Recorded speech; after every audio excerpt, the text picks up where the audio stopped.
ভগবান যদি সাধু ব্যক্তিদের রক্ষাই করে থাকেন, তাহলে সাধু ব্যক্তিদের এত দুঃখ পেতে হয় কেন? তার উত্তর হলো এই যে, সাধু ব্যক্তিদের রক্ষার অর্থ হলো তাদের ভাবকে রক্ষা করা, তাদের শরীরে ধন সম্পত্তি বা সম্মান মর্যাদা রক্ষা করা নয়। কারণ তারা ওই সব জাগতিক বস্তুকে গুরুত্ব দেন না।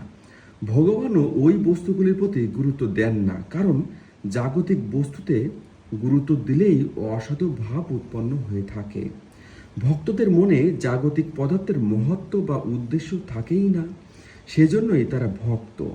ভক্তগণ প্রতিকূল মানে দুঃখদায়ক অবস্থাতে বিশেষভাবে প্রসন্ন হন, কারণ প্রতিকূল অবস্থায় যত আধ্যাত্মিক লাভ হয় তার অন্য কোনো সাধনাই হয় না। বাস্তবে ভক্তিও প্রতিকূলতাকেই বৃদ্ধি পায়। জাগতিক অনুরাগ এবং আসক্তিতেই পতন হয়, প্রতিকূলতাতে এই আসক্তি দূর হয়। তাই ভগবানের ভক্তদের প্রতি প্রতিকূল অবস্থা প্রেরণ করাও প্রকৃতপক্ষে তাদের রক্ষা করা। হরে কৃষ্ণ।